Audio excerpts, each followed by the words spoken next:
You've tuned in to the Crispy Noodle Podcast. You realize what you've done? With Rich Liebig. A real gangster plays his cards, right? And Michael Costanzo. What was that you just read? Let us be the Crispy Noodle in your vegetarian salad of life and boring news. Good times, noodle salad. The point is, you now have the ability to be happy. And now, here's Rich and Mike on the Crispy Noodle Podcast. Woo!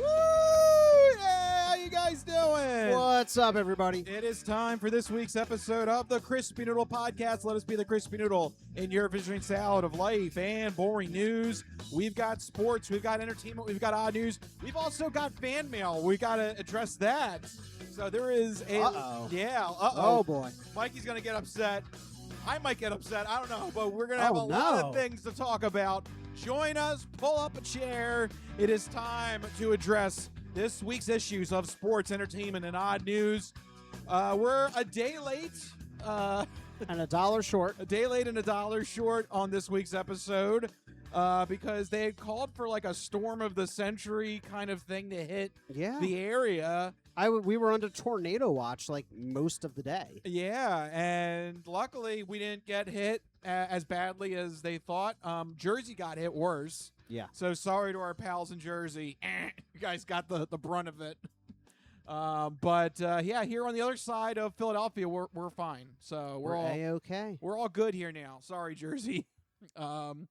So yeah, that was our primary reason for delaying the show this week. Yeah.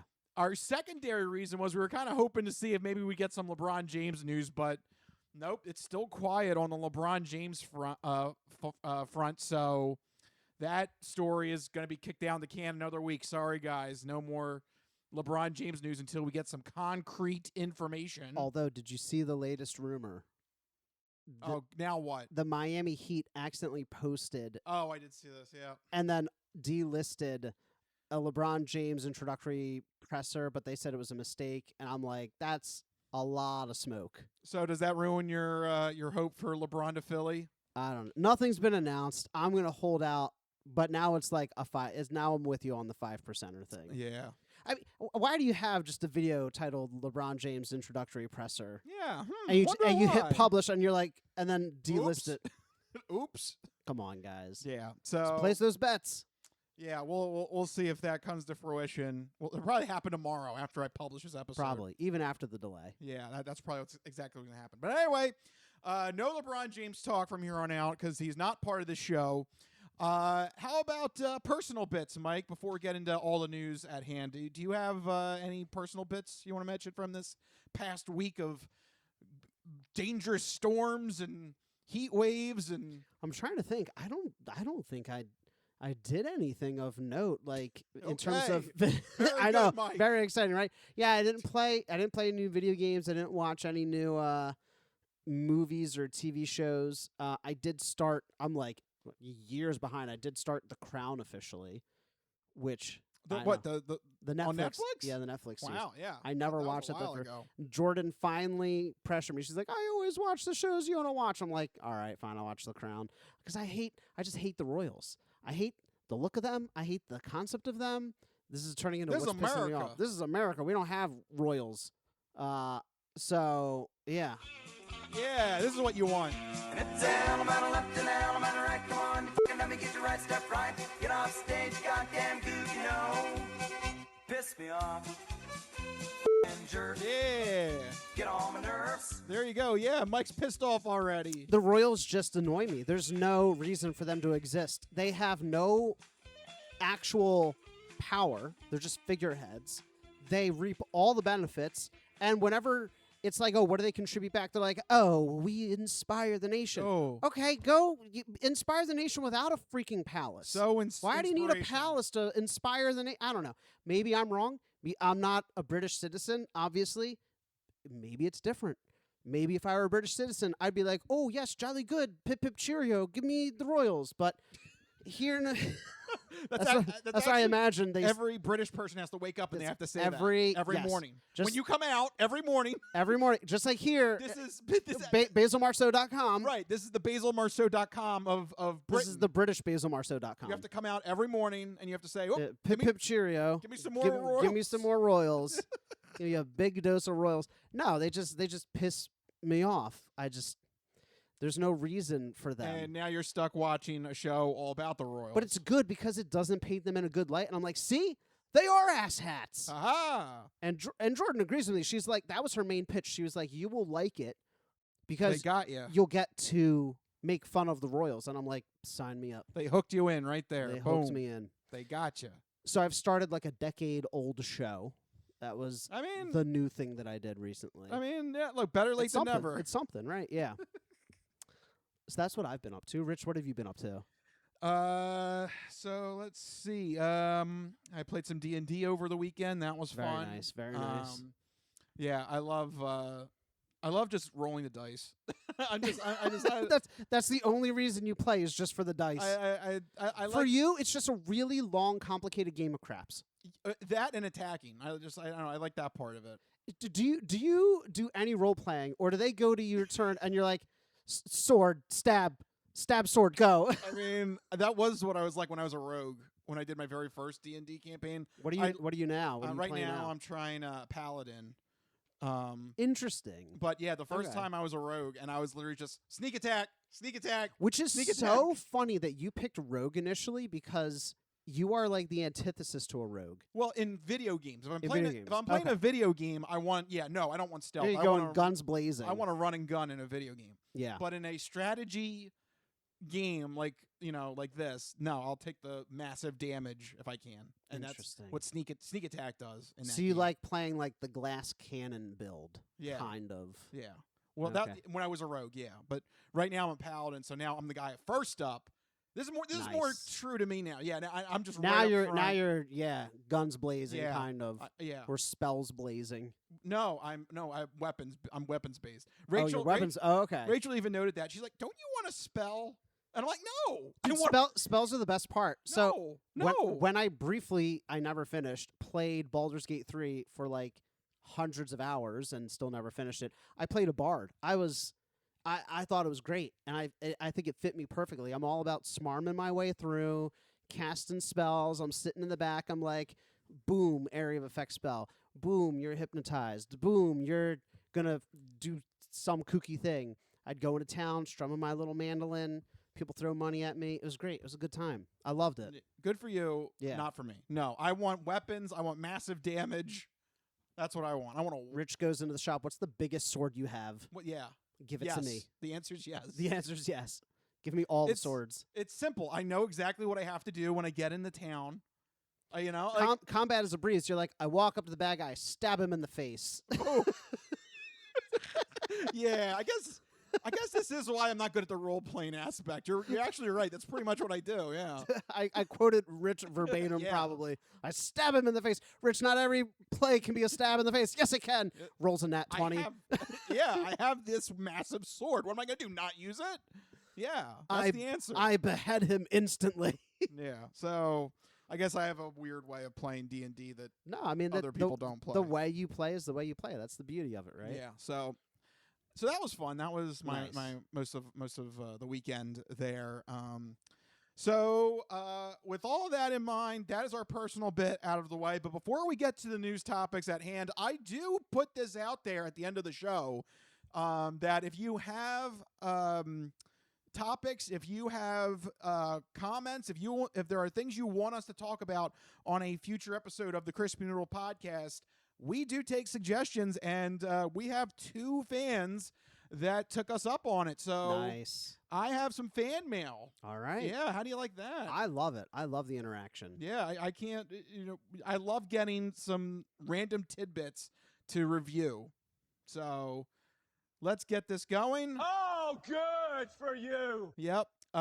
And So here we go here. I just want to make sure I got everything set up. All right, very good. All right, and here's how you know I actually put some time into this. I had some time to create a special little graphic here. So without further ado, here's our first piece of fan mail that we got here. And this caught me by surprise. I got to admit, I thought this was like spam mail. I thought this was something like not real. I'm very concerned. But this is actually somewhat legitimate. We got this message here from Weatherman Jim. Weatherman Jim. Weatherman Jim. Yo, that's awesome. He says, to Rich and Mike, you guys say you both hate the heat. Would you guys be in support of dimming the sun? Yep. Wait. Oh, good for you. Mr. Jim. Okay.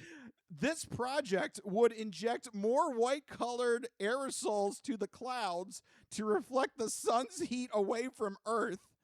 It is a theory proposed by Columbia University and has been reported on by Wired and Sci-Tech Daily, where it could be a theoretical option to fight against strong heat waves from a now more likely super El Nino weather phenomenon due to climate change. Sound good? Weatherman Jim. Weatherman Jim. What are you doing? Very rarely on this show am I just like... Are you a real meteorologist? What's happening? Very rarely am I just like... I don't even know what to say. Thank you for listening to our show. Yes. We do. That is correct. We both hate the heat. We hate the summer. Yes. I've never heard of this thing before called dimming the sun. I don't know if that's the official name. I don't know if that's a nickname. I'm just going to cut straight to the chase. Yes. Yes, dim the sun. Does it worry you that No. there's aerosols No. in this? I don't care. Doesn't that destroy the ozone layer? Wasn't that we were... Have at it. But wouldn't that... We'll build a new ozone with aerosols. Dim it all the way. Dim it all the way down. So yeah. So here's It just kill all life on Earth. That's my. Is that what I'm proposing? Wait, wind it back a little bit. yeah. Do you want to see the question again? Yeah. What dimming the would sun? happen if we dimmed? But is it actually dimming the sun, or is it just? What does it say? So Blocking the project would inject more white-colored aerosols to the clouds. What does that even mean? To reflect the sun's heat away from Earth. So it's just the heat. You're not blocking. I guess it's Okay, so as long as you're not blocking the light, because I think plants need that for photosynthesis. You're waiting to see if I knew. I know. Do you know? I guess you're right. I forgot about that. Yeah. So you can't dim the light, but if you block the heat. Listen, I'll say this. If you can guarantee that the max temperature in the Philly area won't exceed 85, I'm sold. Yes, if we could be like San Diego, that'd be great. Yeah, I don't love mind if that. it gets hot, but I don't want like brutal heat. I don't want like 90 plus. If you can guarantee me it tops out, the hottest day of the summer is 85, I can deal with that. Yeah. So if you can dim it to that, like dial in that temperature, like a thermostat, just go up there with a giant space thing and just turn the sun down. Is there a dial? Do we like actually like I hope it increase- doesn't work like my Nest thermostat. My Nest thermostat thinks that I'm away all the time, and it'll be like, "Oh, you're away. Let me put on eco mode. I'll set the temperature to 79." I was dying today. I'm like, "Why am I sweating sitting inside my house? I work from home." Thermostat was set to 79. Is the thermostat on the first floor? Yeah. Yeah, you have to get like a But it thinks I'm away. My phone, I'm still connected to the same. So I turned off all the smart features. I was like, I want you to be dumb for a hot minute. you have to get like a sensor upstairs because what it does I have the same Is it thing presence too. sensing? Yeah, right. And Like if it motion doesn't- detecting. Yeah, so if it doesn't detect God. that someone's on that first floor, it'll assume you're away. Yeah. I'll I just have be that. sitting upstairs working, just sweating away. I'm like, what is going on? Yeah, you got to get a sensor upstairs so that Crazy. it'll see you're in your desk. You're on Why your desk. can't you just trust that I'm there, Nest? No, we're trying to save the environment here. Save the And environment. our first task includes dimming the sun. If Google cared about the environment, they would turn down the sun. You weren't expecting this to be the first question, was not. were you? I can't believe somebody trusted us with science. I know. I'm like, I don't even know where to begin with this.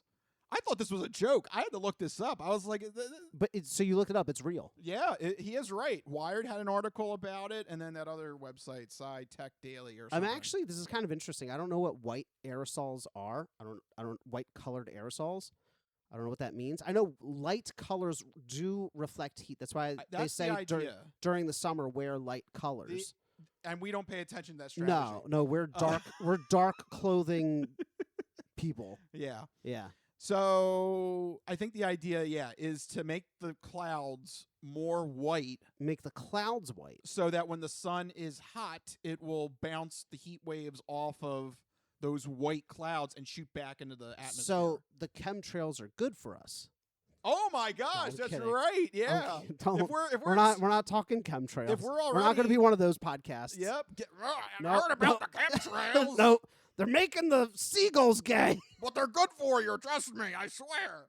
Don't forget your bone broth. Don't forget. No, but we have to make our own so we can sell it. Yeah. Don't forget Mikey's bone broth. Buy Mikey's bone. That sounds. I don't know. That doesn't sound right. Don't buy my bone broth. It's not regulated by the FDA. No. So, But yeah.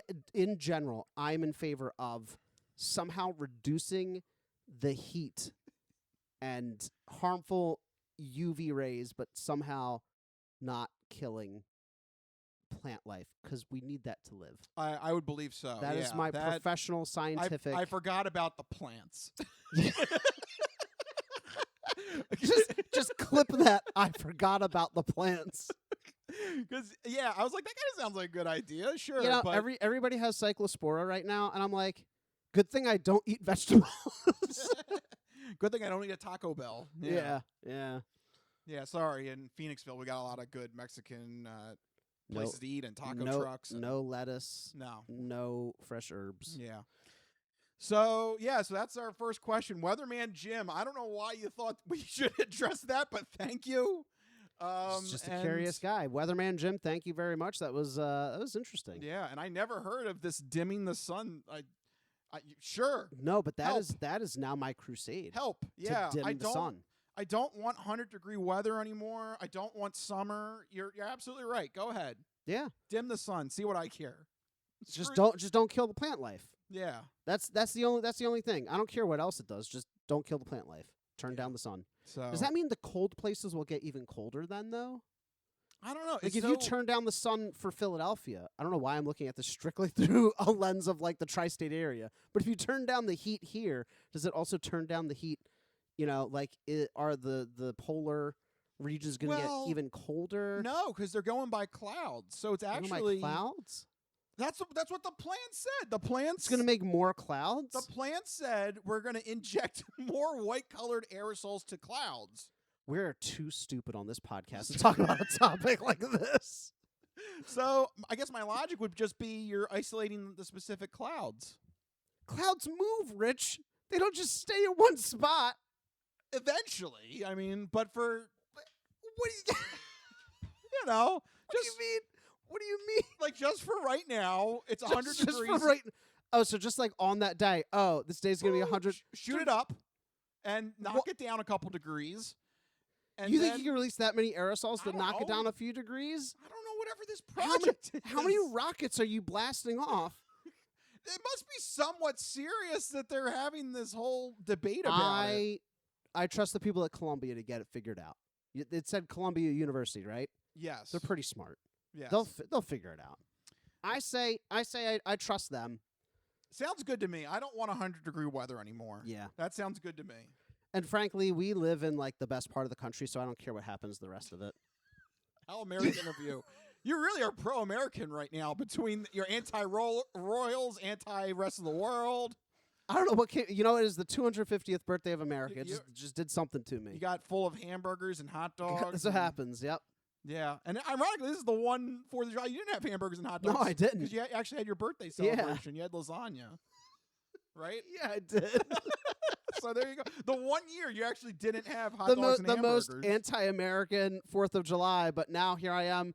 Screw the Royals, destroy the rest of the nation except for the very specific region that I live in. Yeah. So I don't know. Go figure. Mikey has gone full-blown America now. But anyway, Weatherman Jim, I hope that satisfied your query. I'm glad you sent a message. I'm sorry if it didn't. I mean, we're not weathermen. You are the weatherman. You just claim You are the weatherman. You are weatherman Jim. So I mean, if you want to write back and explain it better for our feeble minds, yeah, that might be helpful. Yeah. So We there were- you go. Once upon a time in high school, we were lab partners. We didn't do well. No, you do not trust us with science. No. But nevertheless, thank you, Weatherman Jim, for that question. And I don't know if you hear any other weather phenomenon. I guess let us know. Sure. I'm down for anything. Yeah, Let's that's do the it, point yeah. of the Crispy Noodle podcast. We could talk about anything. Whatever. Literally whatever. I mean, usually we do sports, entertainment, and odd news. I don't know where weather falls in those three, but sure. We do start off most shows complaining about how hot it is during the summer. During the summer, yes. So I guess we probably listened to those episodes and was like, oh, they're weathermen, chaps. Let me send Every them a-" show we're like, it was 100 degrees. I hate the summer. Well, there you go. He There had you go. he had a solution. He did. He He's proved- the only listener who said, you know what? I hear your plight. I hear you. I feel you. Here's a solution. Here's a solution. Thank you. Dimming the sun. Who would have thought? He's the only one that cares about us. Look, We're just speechless. just if you care, send more email and we'll address them. Okay. All right. So that was the random thing. That came out of left field, and I was like, I don't know how we're gonna plug this into the podcast, but we have to talk about it. Find a way. So thank you, Weatherman Jim, for that. I do have a second bit of fan mail, and it does revolve around sports. So I think we can just use this to springboard into the sports sampler. How does that sound? Let's do it. All right. It's time for the Sports Sampler. So you're not good at sports. It's a very small part of life. Sports. In your face. All right, officially sports sampler territory, but the second part of our mailbag section that we got from our lovely viewers and listeners out there. Again, thank you for submitting your story here. Mike, this is a critique on the critique that we had, a counter critique, if you will. Whoa. Because we were upset, us being Eagles fans, we were very upset that Jalen Hurts was ranked 17th in a recent polling of NFL quarterbacks. Yeah. That were made. What was it? It was polled by general managers, Talent scouts. and coaches. I believe. I think Yeah. those are the three criteria of this. We've got a fan update here for you. Are you ready, Mike? Yes? Question mark? All right. Oh my God, there's bullet points. Yes, there is, Mike. Strap yourselves in. I need a printed out copy of this. All right, go ahead. So this is from another Jeremy. I love these names, by the way. Thank you. That's great. So this says to Rich and Mike. Jeremy Fowler gave these reasons as to why Jalen Hurts was ranked number 17 on the quarterback list. Fowler was the one that wrote the article on ESPN, by the way. So Okay. that's what he's Right. referring to. So here are his follow-ups here. According to Jeremy Fowler, Jalen Hurts, quote, does not throw over the middle of the field effectively, and the league knows it. He does not make decisions quickly enough. In terms of pass yards, the Eagles have fallen down to the bottom 10 teams in the last 2 seasons. Hurts's rushing yards, I assume this is his individual rushing yards, has gone down every season since 2022 and is not viewed as a true dual threat quarterback like Lamar Jackson and Josh Allen, etc. It was also truly the results. Hurts only received top 10 votes on 15% of the ballots in this survey. And another Jeremy asks your thoughts. So, Mike, there you go. That's rough that we actually got called out on this. Yeah. Mike, what would you like to? What do you want to tackle first? There's 5 bullet points on this. Well, all right. Listen, when I get called And out, this is from another Jeremy. thank you, another Jeremy. Even though I disagree, I wonder if he wrote like Jeremy said this, and he was like, "Oh my gosh, that's me." that's me. Yeah, It's like, no, another one. Thank you, another Jeremy. Even though we disagree, I appreciate the feedback. I'm somebody who likes feedback and critique, and to these points, I say they're all 100% correct. You cannot dispute the statistics here. You cannot dispute what these bullets are outlining. What you can dispute, though, is, okay, that's great. Even knowing all that, he still made it to 2 Super Bowls and won one of them. There's 31 other quarterbacks who would have loved to have done that in 2022 and 2024, and they didn't.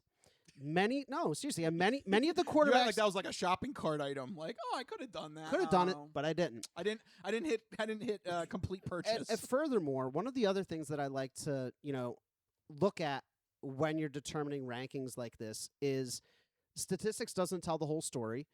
And many of the quarterbacks in the top 10 or just above Jalen Hurts, he's directly competed against and has beaten Josh Allen multiple times. He's just got Josh Allen's number.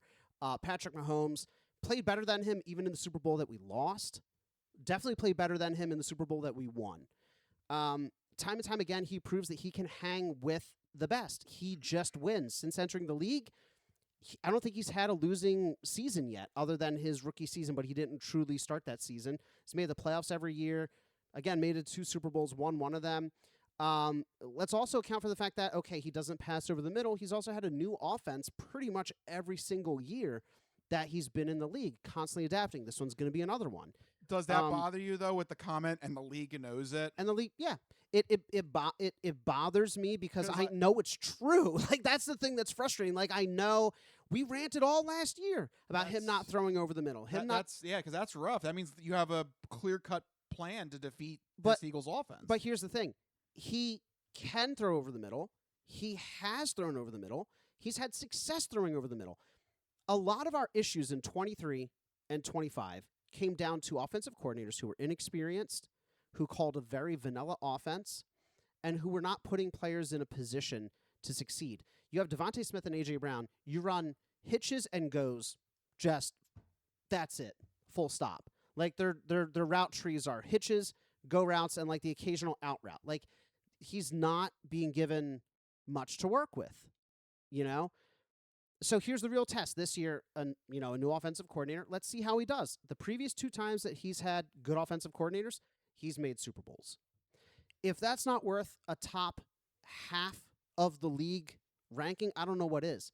And my whole issue isn't even him not being in the top 10. Like, sure, take the top 10, but I think that he's absolutely, like, in the 11 to 15 range. Like, how can you not be in the top half, having had continued success, winning every season, playoffs every season, 2 Super Bowls, 1 Super Bowl win, a Super Bowl MVP, the de facto leader on the team?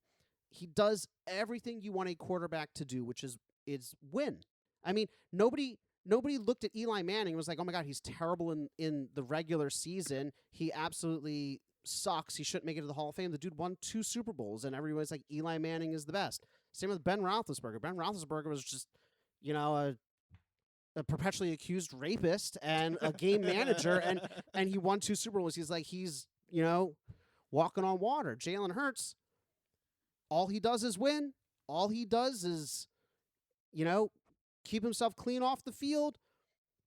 He leads the team spectacularly, and all he does is get doubters left, right, and center. So I just don't get it.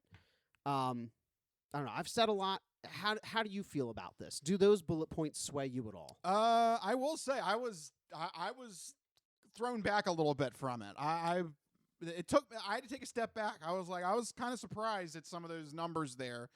But I think we know about those, right, from the eye test. But I think the thing with the passing yards and the rushing yards, we have Saquon. Of course, it's going to go down. The answer to those 2 bullet points is Saquon. Also, in 2017, we also won on the back of our ground game. Like, this is not a shocking thing. Nobody goes to run first teams. Again, I use the example of Ben Roethlisberger. Nobody's like, oh my God, Ben Roethlisberger sucks because he has great ground games and great defense back when he was in his prime. Like, yeah, there's quarterbacks like Brady and Manning who just take over the game and forget that a running back exists. But that doesn't mean that's the only way to succeed as a quarterback in the NFL. Yeah. So those 2 bullet points, I think that should be an easy answer. It's just Saquon. If you have a guy like Saquon we're a run-first team. Right, we're a run-first team. If you got a guy like Saquon and you've got one of the best offensive lines, you're running with Saquon. We've been that way since 2017. This is not like, whoa, when did the Eagles start running the ball? 2017. It's been that way for a decade. Yeah, so that part I understand. That's easily explainable. The last bullet point I think got me. I was surprised. Was it 15% according to that? Only 15% of the coaches, general managers, and scouts put him on the list, which I feel like that's a league-wide disrespect. And then that I would call their bluff if he hit free agency. Every single one of them would try to snatch him up.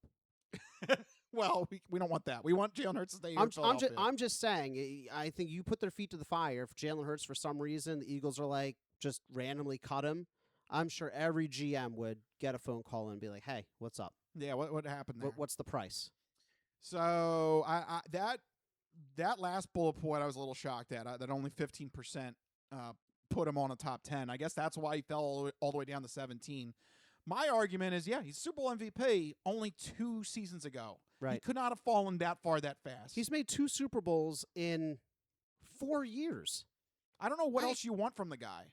What else can you do? How many quarterbacks are on that list that haven't made a single Super Bowl? Sure, their mechanics are better. Okay. Yeah. Cool. How much hardware do you have? To me, that's the Joe Burrow argument. Yeah. And I can't stand that because I'm sorry, Joe Burrow made it to 1 Super Bowl and he looked lost because that team refuses to invest in that offensive line. I'm sorry.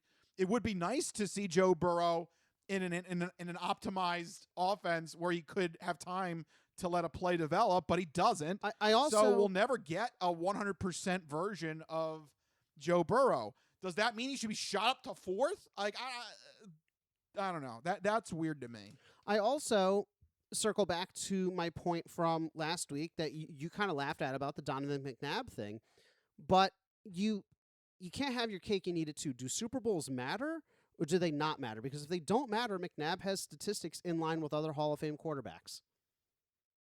Right? But everybody's like, oh, he's Hall of Very Good because he never won a Super Bowl. Well, Hurts did. So how do you square that peg for me? Is Eli Manning in the Hall of Fame? I don't think he is, right? Probably will be. I don't know, because I think he's eligible now. When is he eligible? I think he is. Because the Daniel Jones experiment failed. So I'm pretty sure. So he was eligible in 25 and in 26. And he didn't get in. And so maybe it's not wins. Because, if you go by wins, he has 2 Super Bowl wins and 1 against the undefeated Patriots. I would think if you're going by Super Bowl wins, that's a pretty impressive career resume to have. And he's not in. So I don't know. Maybe it isn't about wins. Maybe it's not about wins. I don't know. Then I don't want to hear it anymore. Yeah. So anyway, to go back to another Jeremy, thank you for this update from Jeremy Fowler giving these reasons as to why Hurts was 17th on the list. I think does another Jeremy, do you think Hurts is ranked correctly? I guess is my follow-up. I'm going to go with yes because he shot that at us. Yeah. I mean, I don't know. Maybe he just wanted to stir the pot, but I don't know. I like a good pot stir. Maybe he was, but I'm gonna go with he sent that to us to validate his point. Maybe. Yeah, probably. I mean, and like I said, or maybe it is Jeremy Fowler. Maybe it is. He listens to the show. He's like, hey, screw you guys. Yeah. And he's like, oh wait, I can't put my actual name. I know another Jeremy. Brilliant. Figured it out. They'll never suspect me. What a cunning play I've devised. Brilliant. Brilliant. I largely agree with the bullet points. I just find it a little disingenuous with how we rank quarterbacks, and I think that in some circumstances we completely devalue Super Bowls, and in other circumstances we overvalue them. Yeah. So I just think overall Hurts is a winner. That's got to be worth something in today's NFL. If not, then I don't know what to think anymore. All right. Well, there you go. Hopefully that answers your question, another Jeremy, and thank you for submitting that. And there you go. That is our fan mail section of the show. Once again, make sure you send us your comments, your feedback, any news topics you want us to talk about. If you do, send it our way, and you never know. You might get featured in this mail time segment of the show. I like it. So there we go. Yeah, I was pleasantly happy with the feedback we got here. So, all right. So that's our mailbag. We're officially in the sports sampler. There was other things that happened other than football. What? Mike. Nonsense. Yeah, we have to talk about the other football. Oh. El football. Yes. Thankfully, it's all over. The World Cup is finally over. You're so excited. Spain won 1-0. 1-0, as they say. I will say, I've been trying to defend it, but then you have a final match that ends with a single goal, and Argentina also, I think, didn't have any shots on goal. How does that happen? like, doesn't that sound boring? What did you do for 90 minutes? Maybe they just suck that much. I don't know. How did they make it to the finals Right. and not have a single shot Yeah. on goal? Like, you're of course you're not going to win. Yeah, that's not a winning formula. I don't know how soccer works. Maybe Spain just played such incredible defense. They just never gave them the chance. I can't imagine. I don't know. Like, Spain just danced the whole 90 minutes, and they were like, whoa, that's awesome. I don't know. But the long, hard journey season is over. Thank God. No more World Cup. It's over. you're so happy. I'm done with this nonsense. Did it really bother you that much? It's just I don't like it. It's again, like you said, the final was 1-0. Yeah. Woo. At least give me like 2-1. Something. like how Give me is something that, to work with. Like how can you sit there and watch it 90 minutes just kick back pass like So the I don't know. argument that I've heard people say is because scoring is so rare that each goal. What? What are you doing? any sense that starts off with there's so little scoring is just like that's They say that that's- because it's that's a so turnoff. rare, every one is exhilarating. No, it means you have a boring product. I'm sorry. The field is too big. There's no you need to encourage scoring. I'm sorry, we're Americans. They should shrink the field a little bit. There's a Throw on an extra player or two on each side. Go back to football. Yeah. Go back to go back to American gridiron football. Let's do it. Let's go back to football. 1930s, the scores were like 7-0, 7-3. Yeah. They realized there comes a point where, you know Like, what? this is boring. This is boring. We need to increase. Not only did they increase scoring opportunities, they literally just decided bigger numbers are more fun, and they changed a touchdown from, what was it, like 4 points to 6 points. They're just like, it's worth more now. It's crazy. You need scoring. I'm sorry. I saw an article that suggested the NFL could potentially investigate increasing field goal points. Over 60 yards, they'd be worth 4 points. Whoa. No, that's not good. That gives the Cowboys an advantage with that Brandon Aubrey guy. It does. No. Not until every team has a kicker like Brandon Not Aubrey. until Brandon Aubrey retires. That might be a while. Kick his ass out of the league. They implement the rule, and as like an amendment, they're like, but Brandon Aubrey has to retire now. Yes, exactly. He's like, oh, man. Give him like $5 million or something on the way out, you know. $5 million, isn't he like the highest paid kicker right now? Because All right, $15 million. I don't know, something to get him out. Something to get him out the door. I don't want Dallas to win. No, sorry. Anyway, Long story short, congratulations to Spain for winning the World Cup. I guess we'll see you all in 4 years and do it again. Yeah, maybe? woo. I guess. Thank you. Oh God. You don't like the World Cup. You don't like the Olympics. You don't like any sport that happens every 4 years. You know, that's fair. I mean, yeah. What are you going to do in 2028 when they have flag football? What are you going to do, Rich? What are you going to do? Maybe I'll watch that. I don't know. We should But watch we should watch flag football. That's going to be another interesting thing. Are they going to pull NFL players from that? I don't know if they have announced that yet. But Yeah. Jalen Hurts is the spokesperson. Oh. Not in the top 17 apparently, but the Nope. spokesperson of flag football for the U.S. Olympics team. No. Curious. Add a gold medal to Curious, Jeremy. We're not specifically telling you which Jeremy it is. That's right. Say that, you bastards. Curious, We don't indeed. Don't know which Jeremy we're talking about. How many other of the 16 quarterbacks ranked higher than Hurts have been a spokesperson for flag football?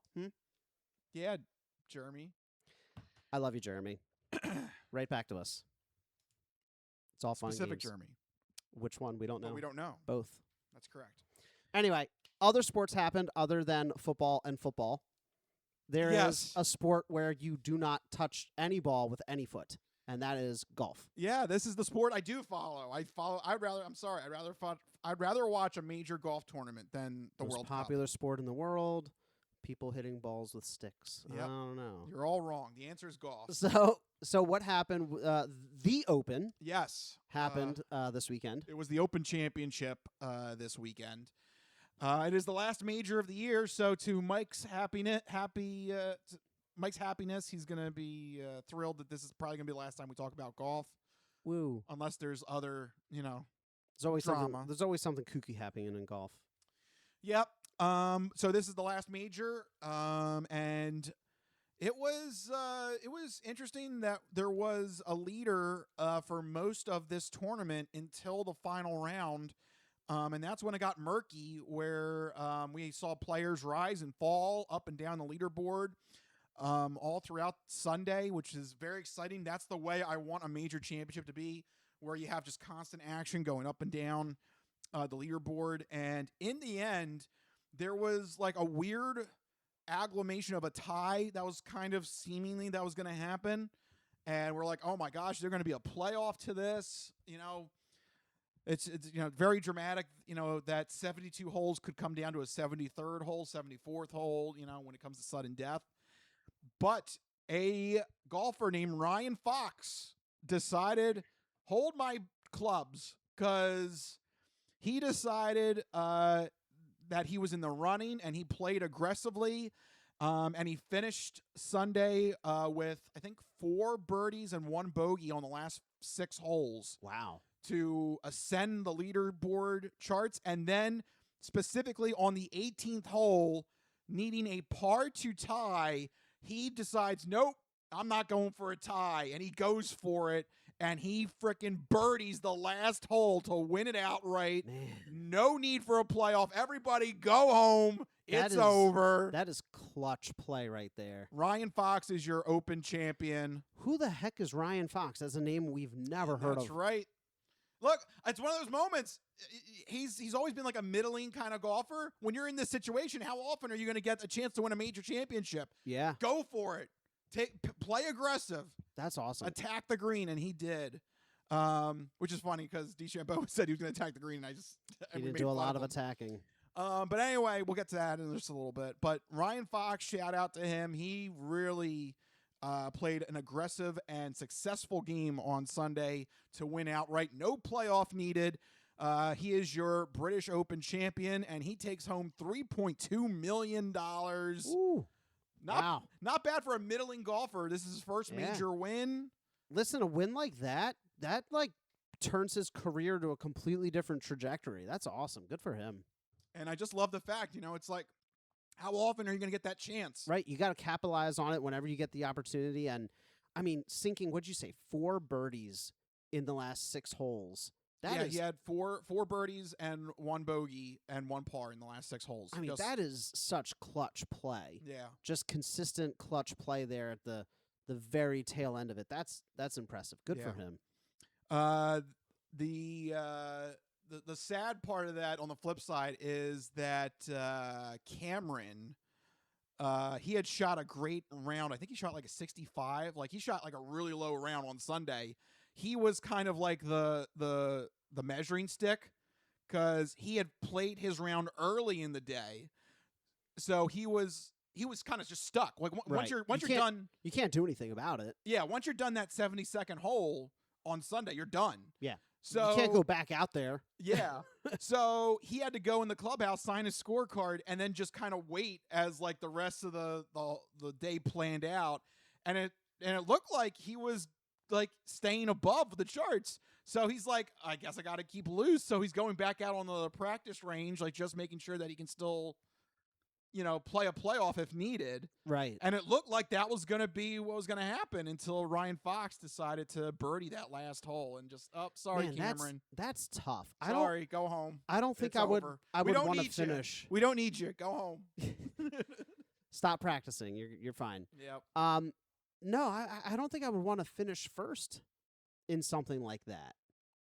Not finish in first place, but like finish my round early. Yeah. Well, usually what happens is they place the people that are furthest down the leaderboard. So usually that doesn't happen. But if you shoot an incredible round on Sunday, Yeah, that's the position you find yourself in. You got to wait for everybody else to finish their rounds. That sucks. That must be stressful. Yeah. So sorry to Mr. Cameron. He was not needed, even though he shot a magnificent final round on Sunday. He could have been in the playoff, but Mr. Fox said nope. Ryan Fox. So good news there. Unfortunately, though, and I hate to say it, but Ryan Fox winning the British Open was not the story coming out of the golf world on Sunday. I even though it's a great story and it's a great accomplishment for Mr. Fox, we love drama. And the bigger story in this major championship was the only way I can put it is the antics of a bitch that were Bryson DeChambeau. I may not know my flowers, but I know a bitch when I see one. Yeah, this was awkward. So it makes him so bitchy. So as we talked about last week, the rough, when you're playing links golf in these traditional courses, the grass comes up to your thighs. They're really high. Yeah. If you really have an errant shot, you're screwed. You're in a very difficult spot here. Right. Bryson DeChambeau found himself in that on the 5th hole on Friday. And I think it looked like he was trying to pull one over on the rules officials, but it did not happen like that. So unfortunately, with cameras, we can tell how you normally walk. Okay. So Bryson DeChambeau normally walks to where he shot the ball on the 5th hole, and then when he sees his lie and he's trying to deduce what shot he's going to do and look at his surroundings and everything, he suddenly seems like, oh, this is so difficult to walk in, and he starts kind of taking these big strides and these big stomps and big exaggerated steps and clomping around. Yeah. And it just so happens to be in front of the ball because he's going to try and launch the ball forward. So you're saying... And the grass, all of a sudden, because of his stomps, seemed to be lower than usual. So you're saying he literally stomped the grass down to get a better shot? Yep. Is that... And that's what the rules officials say as well. So that is an infraction. It is. That's illegally improving your lie. You cannot do that. I mean, I guess technically that sounds legitimate. Yep. Bryson did not note that on his scorecard, and when he finished the day on Friday. So if he had noted it, then what? I mean, what do you note? I kicked over the grass. That's well, yeah. You charge yourself a 2-stroke penalty. That's what so you're supposed to do. You have to charge yourself. Okay, I see. Well, when he handed in his scorecard, the rules officials noted out that, hey, remember that incident on the 5th hole? Yeah, we're saying that was illegally improving your lie. Sorry about that. You're going to get 2 strokes. And DeChambeau went off the rails. I mean, we didn't hear audio, but there was definitely video of him just freaking out on the rules officials. Well, I'm sure 2 strokes cost him quite a few positions, no? Yes, it did. It seems like it was a tight race. It did, unfortunately. By the end of the round, if he did not have the penalty, he would have been in 6th place instead of 11th place, and he would have won $500K instead of $250K. Oh, no. Boo-hoo. Yeah. But here's what I want to get at, because this is a whole nother level. Bryson DeChambeau just acted like a bitch. I'm sorry. There's no way else to put this. I may not know my flowers, but I know a bitch when I see one. Because he argued with the rules officials. He argued with them. Then he actually gets the head RNA rules official. I forget his name now. But he gets the head guy, and he starts he actually brings them to the 5th hole. He leads these guys back out on the course to show them what he did and how he thinks it wasn't a penalty. But they're saying no. Like, this is their judgment. They've made their judgment. Is there a possibility that he was just walking around the ball trying to figure it out? I mean, how different was the walking? It was like markedly different. Yes. And it seemed repeated and conscious effort to. He's picking up his knees. He's doing it. It is fairly obvious. He's doing a stomp. He's not. He doesn't just have a heavy walk. He's like physically stomping. Okay. Especially when you see the beginning of the footage when he's initially walking into the rough. Right. Like, if he had walked that way the entire way up to the ball, like maybe. Yeah, then I could see maybe you make an argument that that's your normal stride. He should have just pretended he tripped and face planted in front of the ball. Maybe. That probably would have been more effective. So I guess this is me not understanding golf, but is he improving the lie? Because he didn't touch the ball. He didn't move the ball. He didn't. He's improving the environment because the ball's going to go forward, and now it's not going to have to deal with the grass. But that is included as part of the rule. Like you can't. That's an unfair advantage. No, you cannot improve the lie like that. No. Yeah, I mean, if it looks like he consciously and intentionally did it, then a penalty should be applied. Yes. But Bryson DeChambeau, he cried. He tried to get everything he could. He tried to get the rules officials down there to see what he did. And then this is the part I hate. To me, this is the line. This is the line in the sand. This is when he went over. He allegedly threatened the rules official by saying that he was going to call President Trump and say he was going to call him if he didn't get his way. I may not know my flowers, but I know a bitch when I see one. And for those that are in reference, President Trump was on DeChambeau's YouTube channel. So there you go there. This is the British Open. What's Trump going to do? He's going to fly from the World Cup. He's going to fly from trying to steal the World Cup trophy to Britain. He's going to steal the claret jug. Trump actually just gives up the presidency, just flies around the world trying to steal various trophies. Yeah. It tracks. Yeah, I mean, threatening to call the president because you got penalized 2 strokes. Like, it's very much giving, I'm just going to take my ball and go home kind of energy. Yeah. Right? Like, he's like, and he did. Oh, that's another thing, too. He threatened that he was going to not play on Saturday. Okay. Yeah, go ahead. You're one of what, like 100 golfers? Yeah, waste your attempt at trying to earn 6 figures at a golf tournament. If he wants to piss away $250,000, you could just send it to me. Yeah. You know? The whole thing just turned me off on Bryson DeChambeau. Ew, this guy's a little bit of a idiot. Yeah. To put it politely. I am now on Team Brooks Koepka 100%. Because Brooks Koepka apparently hates him too, and they have a rivalry. Maybe this is why. This is why. He's an idiot. This guy's an idiot, and he's a crybaby now. Like, that is a whole nother level. Just take the penalty. If you did it, you did it. You might not think that you did it, but it's not up to him. Right. It's up to the rules officials. Right. You can appeal, but don't be a child about it. Don't threaten to call daddy and take your ball and go home. I mean, come on. Yeah. You had your appeal. They said, nope, still stands. At the end of the day, just approach the next day with a better mindset and with more focus. I can't wait to hear what the PGA is going to do to him. The PGA... Isn't he facing a possible suspension because he took... This is also the same guy that like willingly rushed into the open arms of Saudi Arabia for the Live Tour.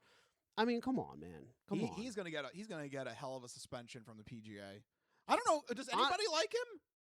Other than like bros, does he have a wife? Maybe other than like bros that subscribe to him on YouTube. I don't know who else actually likes him on the tour. Golf for Bros. That's him. Yeah, that's him. Mr. Muscle Man. Yeah, he can hit the ball 400 yards, but he can't freaking win a major. Go figure. He's so concerned about breaking the rules and getting away with it. He's not paying attention to actually playing the game. Yeah. So, unfortunately, that was really the major headline coming from the British Open. That's this a shame, weekend. though. That's a shame. It Yeah. takes a little bit of focus away from Ryan Fox. Yeah. But we'll give the focus back to Ryan Fox winning the British Open. Congratulations to him. Congratulations to Spain. A lot of big winners, except for Jalen Hurts. Well, I mean, in your heart, you're trying to defend him. In my heart, he's a big winner. There you go. And he still won a Super Bowl, and you're never going to take that away. That's right. No matter how far down the rankings he falls. Yep. The Eagles ranked 33rd. It doesn't matter. Eagles still won in 2024. That was amazing. All right, so a lot of sports there. We need to end it there, but we're going to take a quick break. Don't go anywhere. We still got entertainment and odd news on the rebound when we come back. This is the Crispy Noodle Podcast. We'll be right back.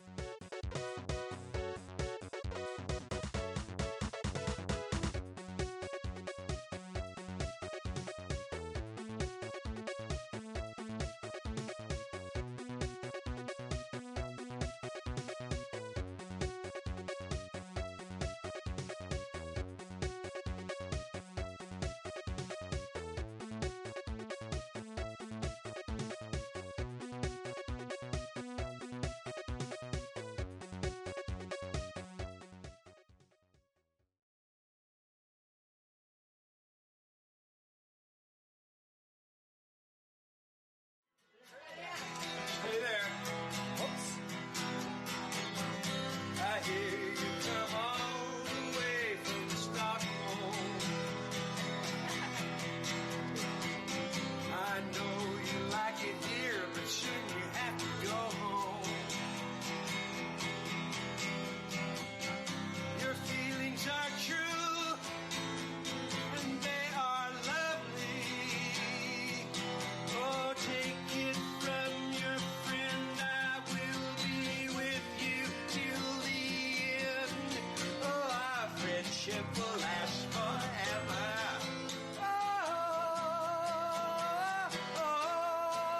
Hey, how are you? I love you very much. I'm going to come see you one day, whether you like it or not.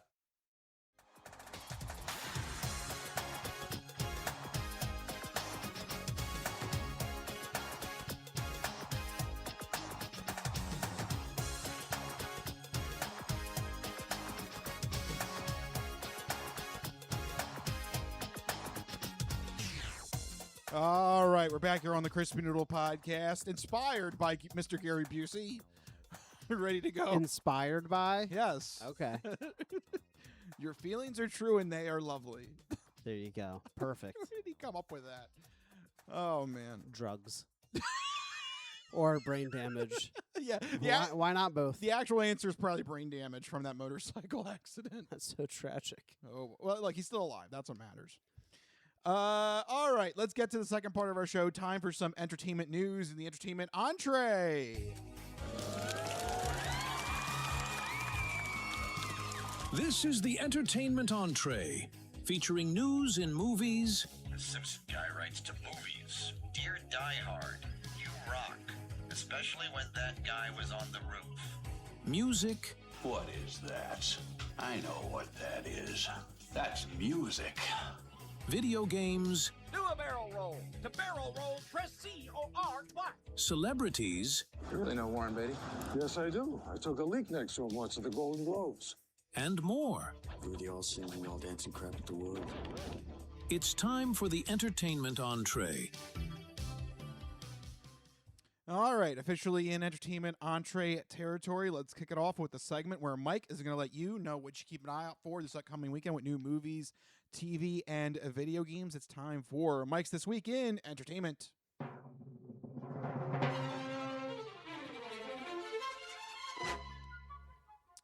All right, Mikey, what do you got for the people? All right, first up in movies, Hadestown the Musical comes to theaters this week. It's not an adaptation, but a recording of a live Broadway performance featuring the original cast. Hadestown is a modern retelling of a few different Greek myths that have kind of been blended into one story. It has folk and jazz-inspired music and lyrics. The stage show won 8 Tony Awards, including Best Musical, Best Original Score, Best Performance by an Actor, Best Direction, and others. So given that the stage production was a massive hit and critically acclaimed, it stands to reason that the film version will be just as good. So go check that out in theaters. That's Hadestown the Musical. In television, we have another movie coming to Paramount Plus, Avatar: Aang the Last Airbender. This is an animated film following up from the events of the hit Nickelodeon animated series Avatar: The Last Airbender. The show was critically revered, culturally beloved, and widely considered one of the best animated shows of the early 2000s. If you have not seen it, it is phenomenal. I still to this day say it is one of the best 3-act structures of a show. It is absolutely incredible. It tells the story of a young boy, the Avatar, someone who is capable of controlling all 4 elements of earth, water, fire, and air. The Avatar is frozen in ice for 100 years as a devastating war takes place in his absence. After awakening, he is tasked with ending the 100-Year War, a feat he can only accomplish by journeying around the world with his friends and allies to learn all 4 elements and defeat the bad guys. The movie, picking up years after the conclusion of the 100 Years' War, finds the Avatar and his friends as young adults still trying to rebuild and reshape and unify the world after its near destruction at the hands of the Fire Nation. It's got pretty good reviews so far. I'm excited because it's coming from the original creators of the original animated series. I will definitely be checking that out, and you should as well. That's Avatar Aang, The Last Airbender, coming to Paramount Plus this week, and that's what we're looking forward to this week in entertainment. All right, Mikey, thank you for that segment this week in entertainment. A little bit of trailer talk here because this is something I know you're excited about. You instantly grabbed tickets. I remember you texting me that. Yeah. And that is Avengers Doomsday, the first major trailer dropping. I think it's the first, because I think they had like a little... They had like little tiny 20-second teasers, but this not is an like... official teaser trailer. Yeah, this is like a proper This was a teaser. proper This is trailer. a proper trailer. So let's boy. react. What did you think of that? Yeah, so, I mean, first off, Robert Downey Jr. with the accent. I mean, with the voiceover work, Yeah. you know, with the kind of German-esque accent playing Dr. Doom. I think he did a pretty good job with the accented voiceover. But, you know, the trailer immediately progresses to Thor kind of getting the gang back together kind of plot line. I'm really excited to see how they pull in all of these disparate franchises. So this is like the X-Men's big introduction to the MCU, right? They're gonna pull in. We saw, I think we saw Professor X in the trailer. We saw Cyclops. We saw Mystique. What do you think that Patrick Stewart says this is probably going to be his last role? He'll probably die then. I mean, the character. character. Not Patrick Wow. Stewart. Whoa. You already know. Oh my gosh. No, I would not Talk be about multi-universes colliding. No, I mean Patrick Stewart playing Professor X. Professor X will probably die in the movie somehow if this is truly going to be his final role. Yeah, he said that on a recent news interview. Nothing's permanent in the world of comic books and superheroes, so true. But I think I would believe Patrick Stewart if he says this is going to be it. I think unless they do some weird timey-wimey stuff. I don't think they're going to bring in like a young Professor Xavier. I think Patrick Stewart is Professor X, right? Like, he just is. At least as of right now, yeah. Yeah. So, I mean, anything could always be recasted. You never know. I guess. But in terms of Patrick Stewart, if he says this is it, he's done. So we'll see. We'll see. But for the time being, he's going to be in the film. I'm excited to see the X-Men. I'm excited to see how the Fantastic Four get there as well. I'm pretty sure that now this is the part where it gets like very confusing with the way they've been handling these phases because they have to bring together so many like disparate storylines. They have the Loki storyline from the TV show. They have the Fantastic Four. They have the X-Men who have not been in anything yet. They have the regular Avengers. They have the new Avengers. And to this point, we haven't had many or any references to Dr. Doom. He was briefly shown in Fantastic Four. Right. And that's basically it. Well, right? I mean, he was just kind of the savior because of the Kang incident. You know, yeah. So you know, I'm seeing some murmuring online that like they should have just recast Jonathan Majors. That this is gonna be, it's gonna feel very awkward because nothing was like properly laid out. And I kind of have that same worry, but it is equally balanced with excitement just to see all these characters come together again finally. And it also makes you realize we haven't seen any of these people in forever. They had a shot of Shang-Chi fighting, oh my gosh, Gambit. And yeah, remember him? We haven't seen Shang-Chi in almost as long as we've seen Gambit. Actually, we've seen Gambit sooner, more recently because of Deadpool and Wolverine. Yep. So it's just remember him. It's just a very, very curious time.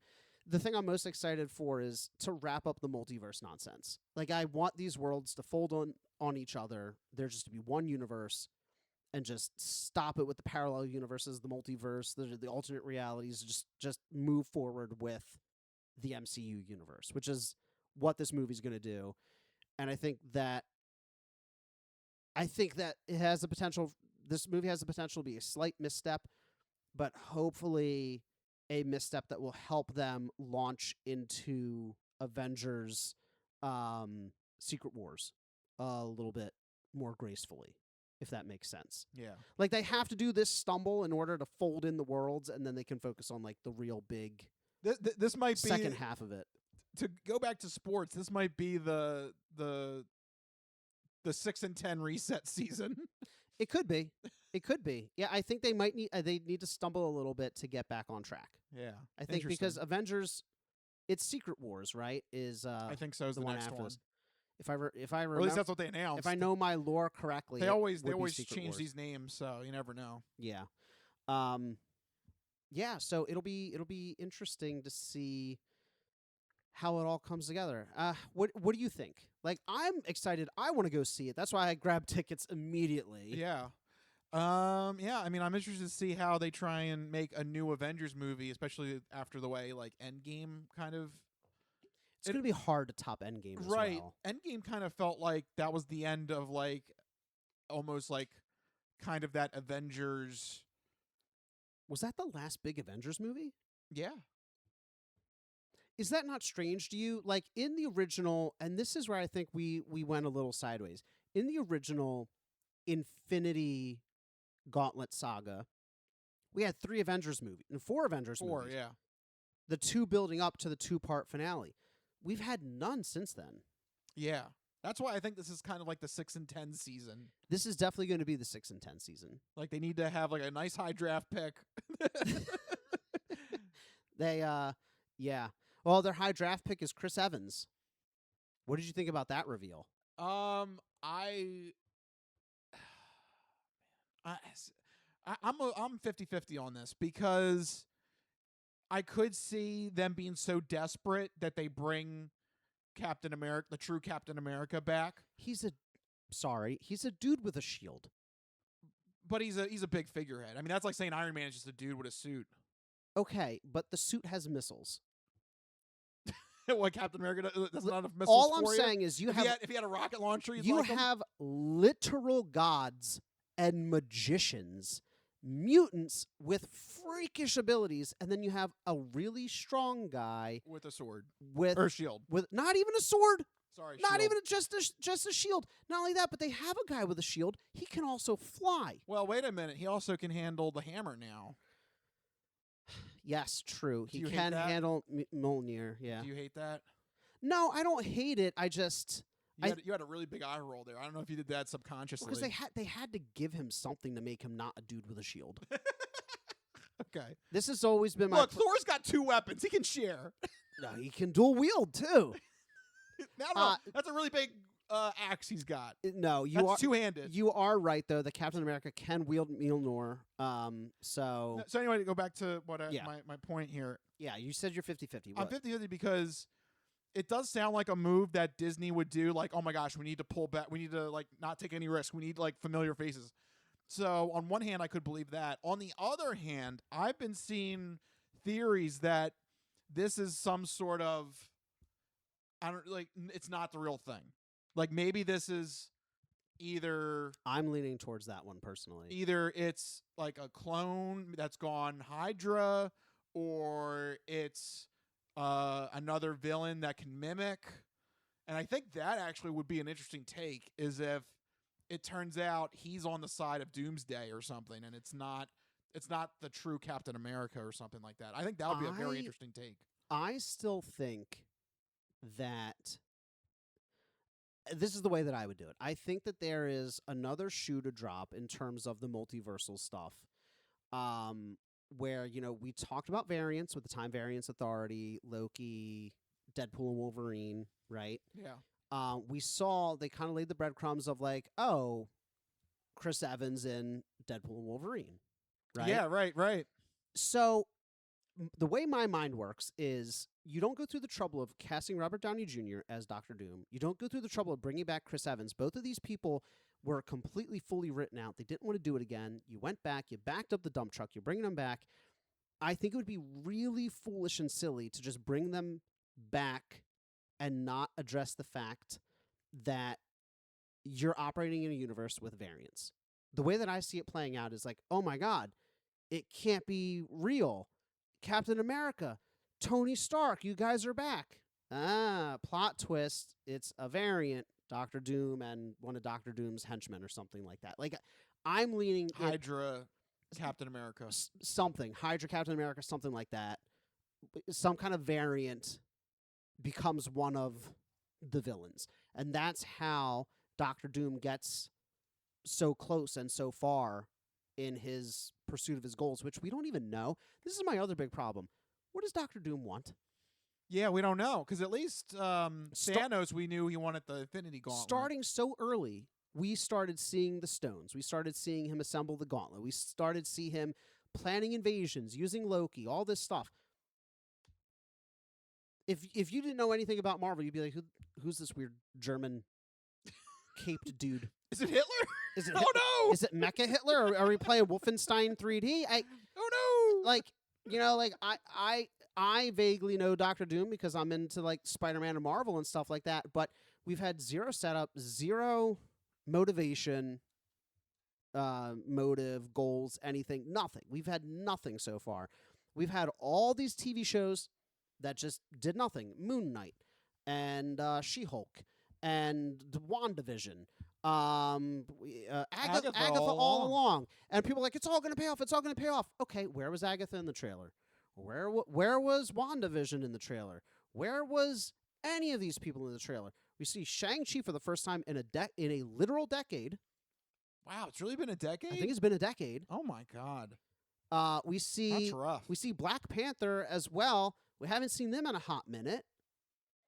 I think so. I have my trepidations, but at the end of the day, I'm just really excited to see a proper team up movie again. And I'm ready to be in the theater opening weekend and have that energy. I know it's gonna be like you said, like the 6 and 10 season, but I'm holding out. Maybe those 6 wins are going to be really great. They're going to be really, really good wins. That's what I'm hoping for. Yeah. That's what I'm hoping for. Right. All right. Well, there you go. That is our reaction to the Doomsday trailer that came out this week. And, yeah, we'll let you know as we get closer to that date. December.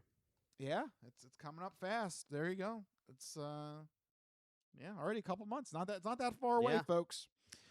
Speaking of something that's not far away, it is time for our third and final segment, the non-fortune cookie odd news. Snack time!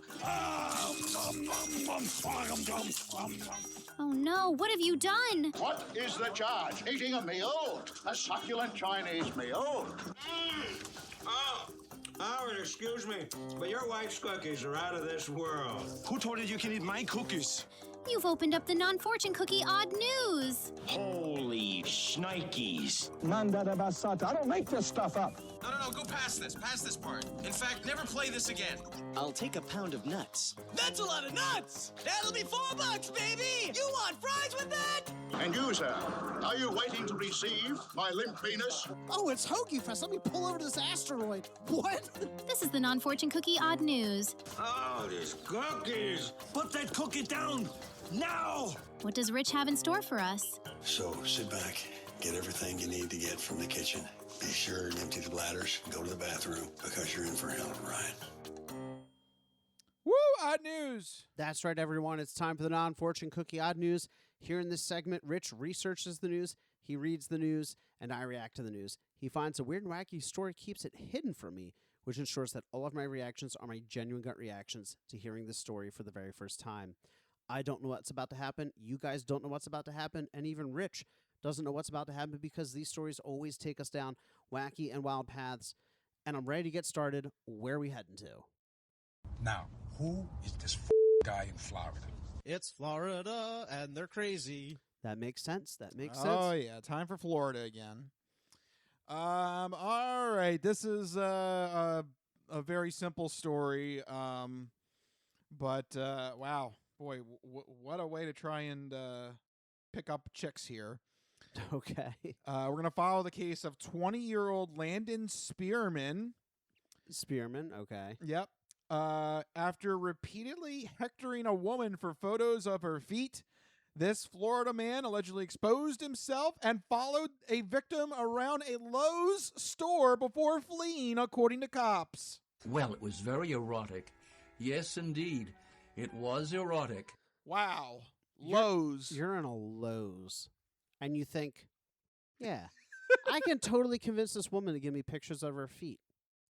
Lowe's. Come on, dude. Oh, boy. Come on. Those pipes really got me going. Like, what? Oh, the pipes. The pipes are calling. A different way for me. Well, it was very erotic. Yes, indeed. It was erotic. Really? Feet pics? You're in the lumber aisle. You're like, can I get some feet pics? Yeah. So he was pestering her at the Lowe's. Yes. So he's just at Lowe's buying nails and what have you. He sees a woman. He's like, oh, look at them feet. Or did take a gander at those? Yeah. Or did he know her previously and like tracked her to the Lowe's? No, this is the first time he saw her. Yep. And he's like, I know what is needed here. I need to be bold. I need to ask for those feet. I just need to ask for those feet pics. What was she gonna do? Right there in the aisle, just snap some pics. Yeah. Oh yes, please. Just kick off her shoes, prop them up on a on a dishwasher, and snap some. Like it's Lowe's. Oh, men don't have that quality taste. Oh, you notice my exquisite beauties. Right. Like what? Yeah. What? I was just taken by your boldness. Yeah. Like what did you think was gonna happen? I don't know. I guess he's of the school of thought where you miss all the shots you don't take. Yeah, but there are some shots you shouldn't take. Yeah, like you're shooting at your own goal. Yeah. Like, relax. This happened at Lady Lake, which is an Orlando suburb. So another weird detail. Sure, Lady Lake. Well, it was very erotic. Yes, indeed. It was erotic. I hear the areas around Orlando are not great, so it could be a little sketch. Little sketch. All right. Well, this story doesn't help. According to the arrest report, the victim said that she was completing an Instacart delivery. So she's not even there like on her own. Like this is like a job for her. She's like trying to like do work. She's like busy doing important things, and this dude's just stalking around. Look at those feet. Looking for feet. Anybody tell you got good feet, man? Creepy. Yeah. Well, it was very erotic. Yes, indeed. It was erotic. That's when Mr. Spearman approached the woman and, quote, repeatedly requested photographs of her wonderful feet. I gotta say, you have really wonderful feet. That's so bizarre. You probably get this a lot. You got wonderful feet. I just had to stop and say those feet are. I know we're in the pipe aisle. Right. I know we're in the plumbing aisle. But those feet are just those chef's gams. kiss. Those you got to adapt the language. Yeah. Those gams. Those gams. Wow. Yeah, so just boldly, boom, right there. I guess so. She declined the man's request several times. I mean, that makes sense. That makes perfect sense. Yep, that's normal reaction. That is when the man asked for her phone number. She says in the police report, quote, in an effort to end the encounter, she gave it to him. Oh, no. Yeah. Oh, I thought she probably thought that was just a way to just get him off her back. She's like, just give him the number and get out of here. Yeah. But he took that the wrong way. Oh. As she walked away and turned into a different aisle, that's when the man followed her, called out to her, and, quote, intentionally exposed his penis. Well, it was very erotic. Yes, indeed. It was erotic. Yes. I will never fully understand the logic. She said no multiple times. And then you're like, I know what'll work. My penis. My penis. Yes. It's like, ma'am, I know you said no, but have you seen this? And he just whips it out. What do you think is going to happen? She goes, You know what? On second thought, let me take those pictures right now. Yeah. Just, you know what? Let me disrobe as well. I don't know. I'm not a lady. I feel like just random schlongs are not going to do it. No, I don't think so either. She noted in the police report that it was completely flaccid. So I'm glad. Dude, you couldn't even. Come on. Couldn't even get it up. That's embarrassing. You're in the wood aisle. Come on. Yeah, come on. If you're gonna show off your wood, you better be on the same wavelength. If she were quick, she would have been like, I don't know. The pipe's got more than you got going on over there. That's embarrassing for him. Yeah. He then grabbed the flaccid penis and said, "You can call me for some dick." Let's get to bashing butts as well as these nuts. Oh. I mean, he is bold, I guess. Boy. He's like, how about some dick on aisle 17? Yeah. Yeah. Like, dude, come on. That's just crazy. I'll tell you what, this is a smart move, by the way. Take note of this for everybody here. The victim, then her first instinct was to run and go specifically into an area with a group of customers. Yeah. That is a smart move. Because at that point, that's when Spearman left the area. So yeah, don't be one-on-one. Get to crowded area. Get out of there. That I gotta admit, this good job. That was this that poor was good lady, thinking. Yeah. You know, she should get some sort of, I don't know, award or something, or bonus. Lowe's should give her a gift card. Yeah, Instacart, give her a bonus. Or Instacart, yeah. Come on, she was just trying to do her job, and she gets accosted like this. Yeah. Feet pics, getting pestered for her number, and then finally assaulted with a flaccid little guy. Yeah. But that is an important tactic. Yeah, get yourself somewhere where you're in public, Stay a lot of in people. public view, yep. Yep. So very good on her part. Yeah, that is when Spearman fled the area. But unfortunately, yeah, there's cameras everywhere, you idiot. Yep. Come on. Oh, now you fucked up. You have fucked up now. Because they were able to instantly ID Mr. Spearman and were able to arrest him. When he was arrested, he substantially corroborated the victim's account of the incident. And he was arrested and booked into the county jail on a indecent exposure charge. So at least he fessed up, though. Yep. And he was released on a $1,000 bond, but he's gonna have to appear in court again to address the charges. So he's not out of it yet. He did fess up because you said he corroborated her telling her account, right? Yes. Yeah. So yes, he's like, yeah, you got me. I was just really horny. I don't know. Something about those pipes. Something about plumbing. The pipes are calling. Isn't that the song? Yes. Okay. I don't know. It's a whole different way for Mr. Spearman. Different type of calling. Yeah, it's in my pants. It's calling in my pants. Yeah. My pipe is calling out for you. I've got balls of steel. There's so many hardware jokes he could have meant that he could have said. Instead, he goes, "You can call me for some dick." Yeah, and here's my flaccid penis. Yeah.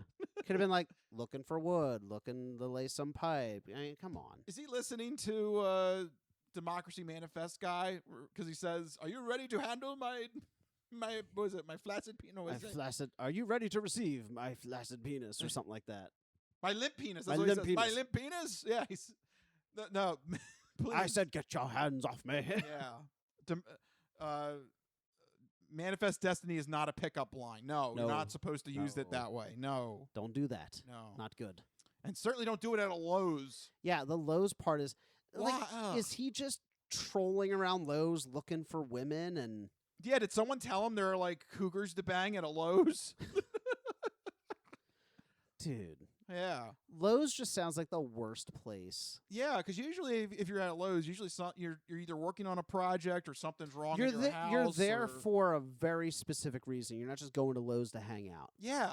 You're like covered in paint. You're like, oh my God, I need another can. Or like your toilet just exploded. You're like, oh, what do I do? You're always like in some form of like shock and awe. you know? And not because of the flaccid penis. At least when I go into Lowe's, I'm like, oh my God, what am I doing? Yeah. And not because of a flaccid penis or feet. No, definitely not that. Yeah.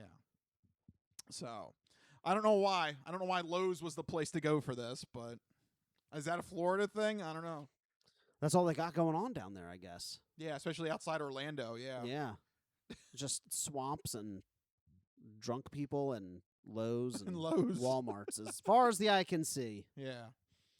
Yeah, there you go. That's a true story there from Florida. I don't know what he was thinking, but feet pics and flaccid penises at Lowe's. No. Hopefully, when he's in jail, they don't hear about his story. Just yeah, that's going to be a rough one to deal with in jail. But there you go. That's what I have for you this week in the non-fortune cookie odd news. Florida, boy, just keeps on delivering the hits. Staying classy as always. Yeah. All right. Well, there you go, folks. That is what we have for you on this week's episode. Thank you guys for watching and supporting our little show. If you like what you heard, make sure you go to our website, thecrispynoodle.com. Make sure you follow us on social media. But most importantly, make sure you have a way to get the podcast sent to you every week. We have two main ways to do that. First is on our YouTube page. Go to youtube.com and search Crispy Noodle Podcast and hit that subscribe button so that you get the podcast sent to you every week. Whenever we do it, if it's Wednesday or Thursday, because of a storm or whatever, you never know. Make sure you are subscribed on our YouTube page there so you can watch it on TV. You can watch it on your phone, watch it on your computer, wherever you want to. Second main way is on Spotify. We put the video podcast up on Spotify and you can watch it there. But you can also put Spotify on in the background and listen to us as an audio-only podcast. And then if you have Android Auto or Apple CarPlay, you can take us on the go with you. So, if you want to drive around Florida, if you're looking for something to do, please don't expose yourself at a Lowe's. But if you're trying to do something else in Florida, you can take us on the go with you using Android Auto and Apple CarPlay. That's right. So many ways to check out the Crispy Noodle Podcast. But if you need to get in touch with us individually to share your sports, entertainment, or odd news stories, or just any random messages or topics you want us to talk about, you can find us individually on Blue Sky. I'm at Mikey Costanzo, MikeyCostanzo. And I'm Matt Rich Liebig, RichLiebig. Find us on Blue Sky. Let us know what's happening. Also, feel free to leave a comment or an email or some sort of message, because like we did at the beginning of the show, we did some mail time. So yeah, if you have a topic you want us to talk about, it could be weather. Anything. Sure. Literally anything. Yeah. Weatherman Jim, he decided to give us a weather topic. And another Jeremy with the sports. Yeah, so if you have a topic you think would be good for us to chat about, send it our way, whether it's a comment, an email, or a social media post. Let us know, and we'll give you a shout out and make sure we tell everyone about you. So make sure you do that. All right, we got to start wrapping up. This has been the Crispy Noodle Podcast. Let us be the Crispy Noodle in your vegetarian salad of life and boring news. That will do it. We'll see you guys next week. See you guys later. Bye-bye, all you fine peoples. Good night.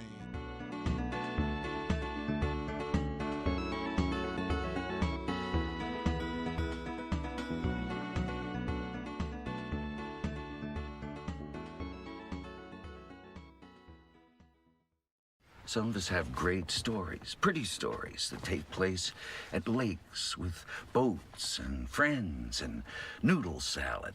A lot of people, that's their story. Good times, noodle salad.